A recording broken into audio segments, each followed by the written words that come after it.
from Gold Coast, almost to be precise, and as for what you were saying about the 29th, and everyone used to come down on the 29th, that was the day that a few people on social media said, oh no, you can't go, it's not planned, it's not done. Well, I jumped in my car, it's like, if not now, then when, if not who, if not me, then who?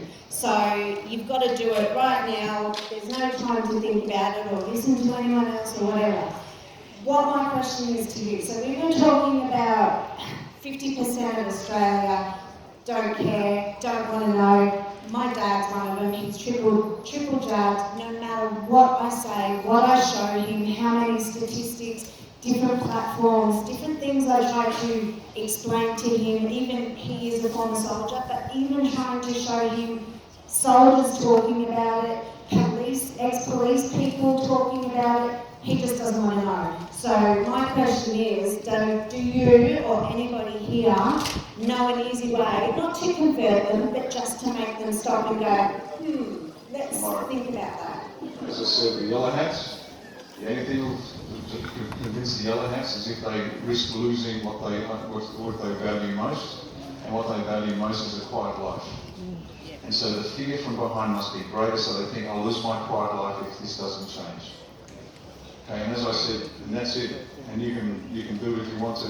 You could try to persuade them, but I'm telling you, unless you can show them that he's going to lose what he values most, your dad, and everyone has a set of values that are very different to everybody else's. You know what, and if you can demonstrate to him that he risks losing that, and the sad part is not even your kids and grandkids are enough for some people, they don't care.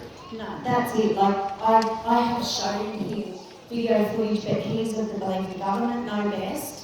Let's go on with those ones. And you know, he was around when polio was around, and it worked for that, even though it was 7 years in the making, and this was only 2 months. He's just along the line where that's what you have to do. And I've tried so hard to convert and just let him see, but I don't know what else to do. I've lost my family too. Yeah. I'm a lunatic. I'm an absolute lunatic. I'm Beelzebub. I'm Adolf Hitler and Joseph Stalin rolled into one. I'm an extreme right-wing nationalist, and I'm a Zionist and an anti-Semite simultaneously. So there we go. I found a new family. I can speak to all these people here, and there's a meeting in mind.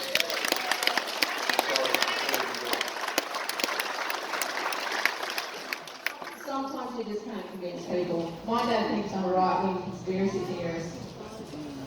Funny thing is, we don't have one right-wing policy in our platform, not one. Not one. Nothing even coming close to right-wing. Nothing.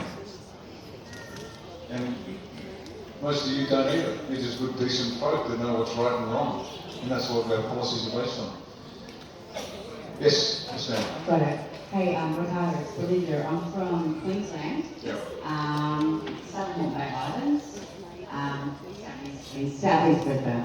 My question revolves around pedophilia and the capture of pedophiles. If we were to identify one from this point forward, who do we report them to? How do we know that action has been taken to secure them in some way? And the second part of my question relates to the current National Redress Scheme. The information that they're compiling there from victims of institutional sexual abuse as children is significant. And I'm wondering what type of access that particularly A1 could get their hands on that could assist us with this move towards getting these assholes out of Parliament. Yeah. Second part of the question first. Until we get into power, there's nothing we can do with no particular access. In relation to the first part of your question, the police, the child protection agencies and the courts are all in on the game. Every last one of them, they don't care. So reporting to the police is what you should do, is you need an event number, there you go, I've reported, you need to investigate. If they don't, they don't. But you understand that senior sergeant and above, you're an apron wearing boat jockey.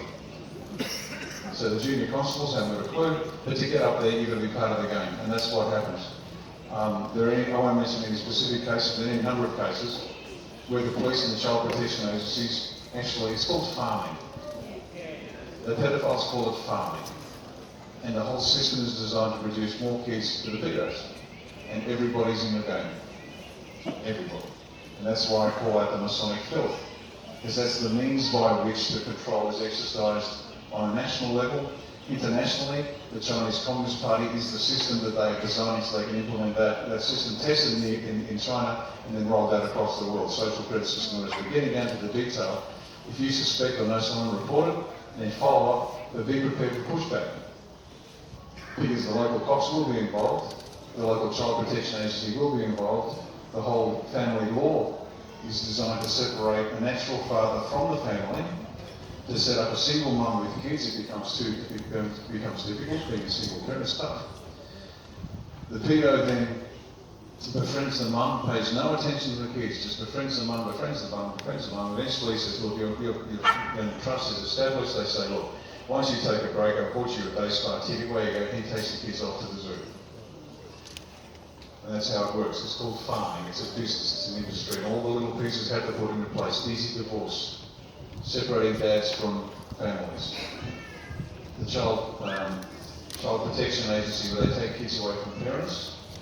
There are some kids that should be taken away from parents, there's no doubt about that, but other kids get taken away. And they get put in a flat, and you've got kids from 8 to 14, 15, self-managing each other, and this is state care. And the kids are farmed out. There's a story of a young lady, so this is 14 or 15, and she gets passed around from senior sergeant to senior sergeant in 4 stations in Victoria. It's happening right now. So you can imagine reporting that to the cops. And look, we've been around, I've been in this game researching it since 2007, but actively in the last few years, and what we've found out would bring down every government in the country. Media can't seem to find them. Our undercover AFP police, good on you fellas, ladies, well done. You can chase down some just law-abiding people that want the right thing for their kids, but you can't find any pedophiles, you can't find any corrupt judges, you can't find any corrupt politicians, you can't find any Chinese spies, but by Christ you can track me to a pub for a cannery with my wife, can't you? Well done fellas, you're such champions.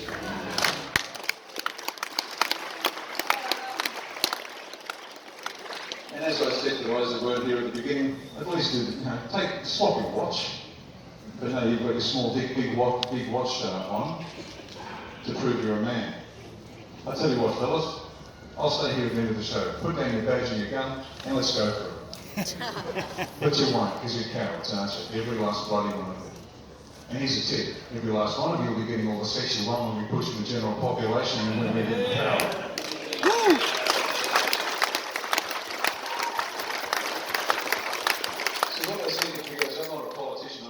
I just see targets.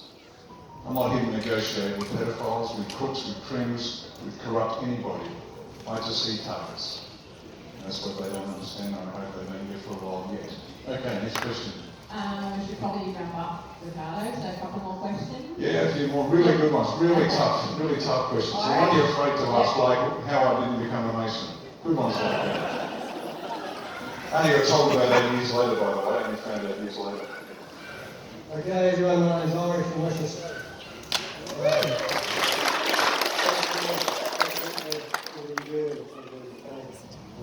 Close Irish, pleasant. I wouldn't be anywhere else.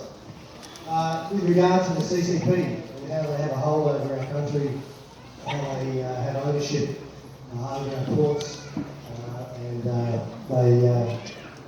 housing estates, all that sort of thing, building and infrastructure. How do we deal with that? Oh, easy. This is the fun part. I like this. CCP, the Chinese Communist Party, is not a sovereign government. It is a criminal cartel.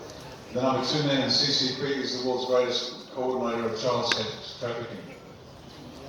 Anybody that is a Chinese billionaire is de facto a member of the CCP and corrupt.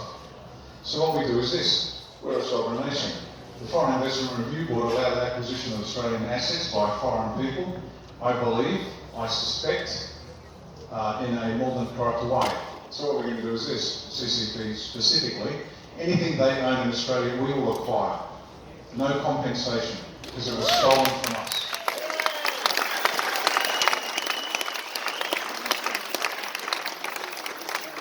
The alleged owners of those assets, if they complain, we're going to put them in trial. It's only given 24 hours to get out of the country. They're gone. They're finished. It's done. They have stolen our country via what they consider to be legal methods, but we're going to hold a new game, put them in play here, and it's our country, not theirs, so they're just fine. So that's how we get it. and then the land, the assets are returned to their rightful owners. Let me give you an example. There were farmers in the Murray-Darling who used to pay $60 a gigalitre for their water. The farms were viable. The federal government under Malcolm Turnbull, in contravention to section 100 of the Constitution, started trading water. You can't trade water. Everybody on the land has reasonable access to rain. That's how it works here. It's only a fair thing to do.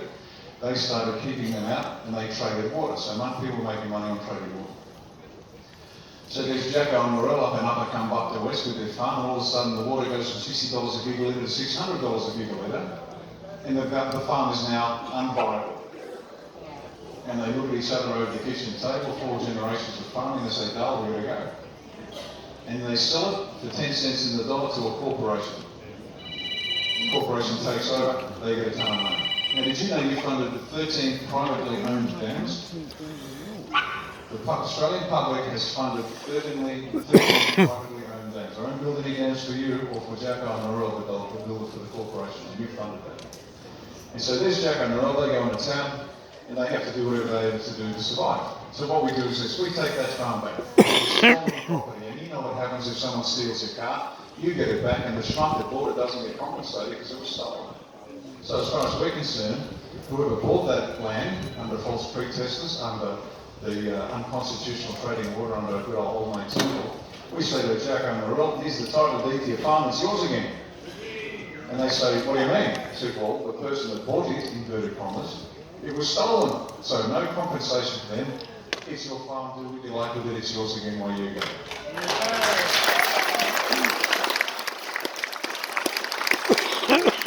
And the CCP has the temerity to claim victim status and take us to The Hague. We give them the great Australian salute. Tell them to get stuffed. There's a new game in town, it's called Australia 1, and the people come first. Love it. Yes, that's it.